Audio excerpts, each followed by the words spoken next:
So, hey guys, welcome back to PristineZReads again, and today we are reviewing Nightfall by Shannon Messenger, book number 6 in the Keep of the Lost City series.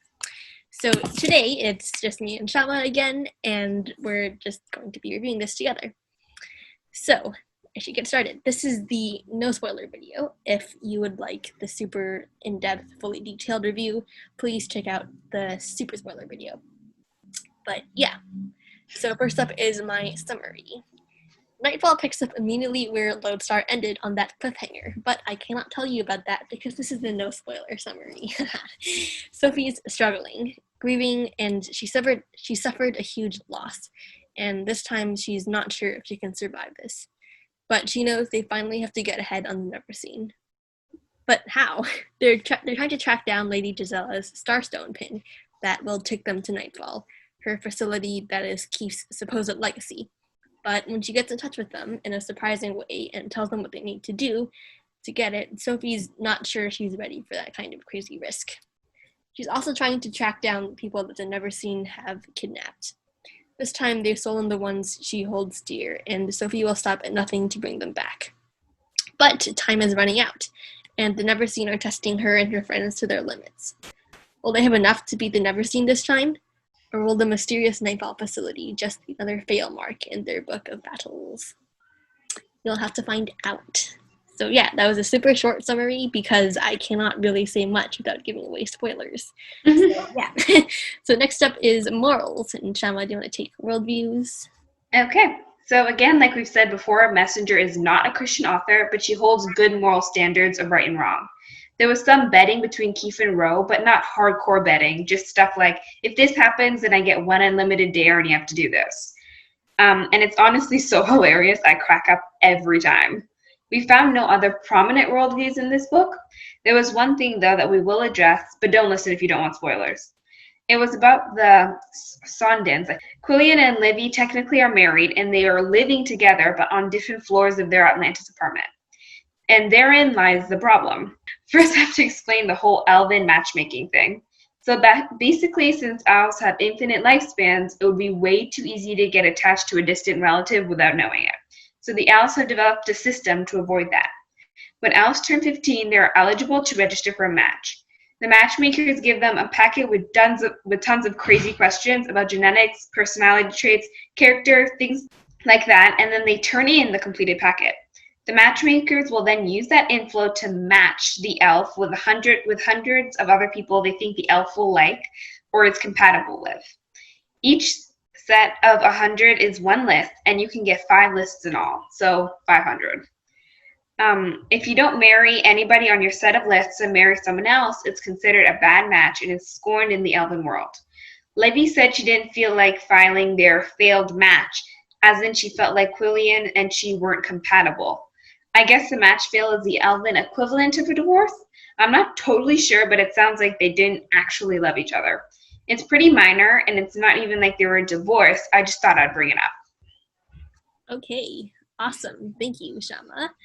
Yeah, I was afraid I'd be overreacting to that. But so next up is violence. It does start to get more intense, and in case that sounded wrong, I just meant that there were some more fight scenes than in the previous books with like pretty good detail and description. There was one scene where they found Biana passed out in a pool of her own blood with glass sticking out of her arm and a rough sparring scene, so I would recommend mild caution if you're sensitive to like details of injuries and stuff like that.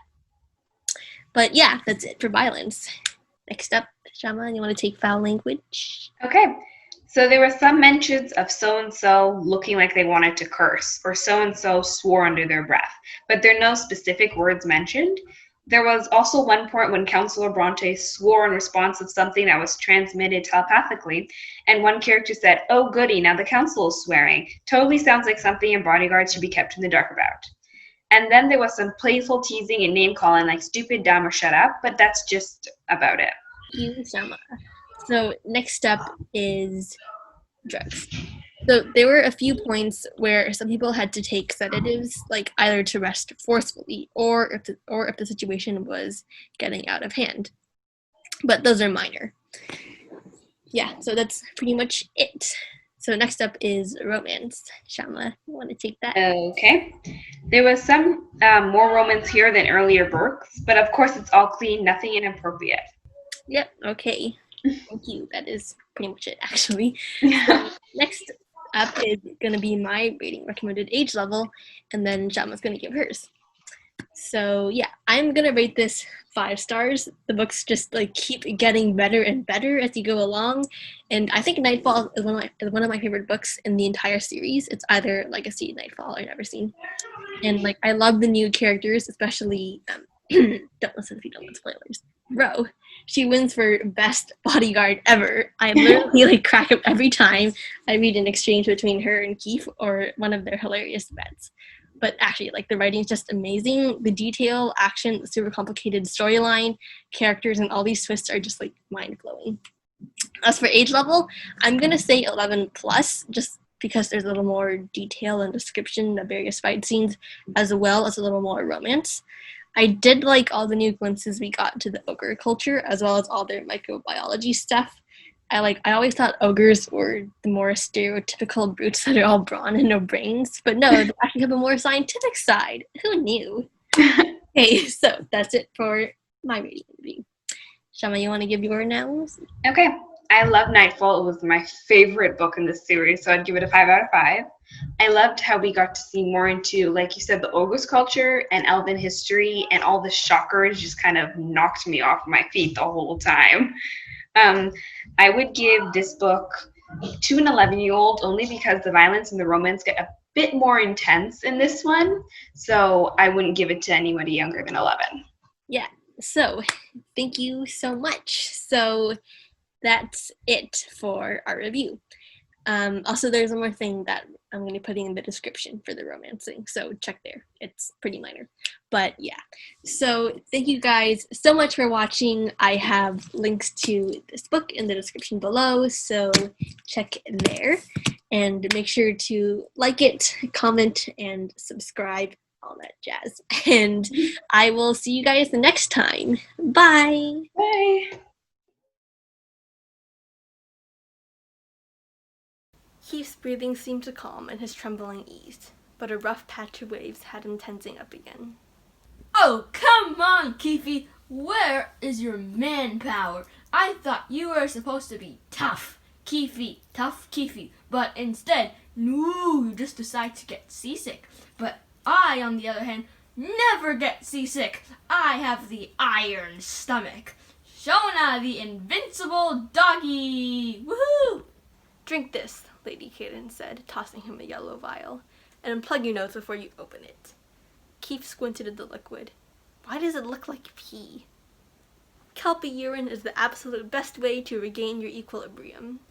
I think I'm gonna be sick. Why on earth would you need that stuff? I wouldn't drink it if I was on the verge of dying, like literally dying. But I'm not. So phew, I don't have to drink it. Keefe tossed the vial into the river. Not even if I really was dying.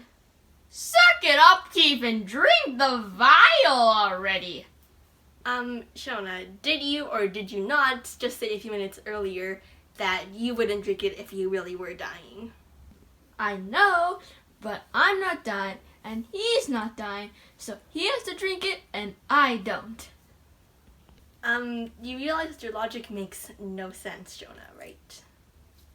I know, right? Wait, what did you say?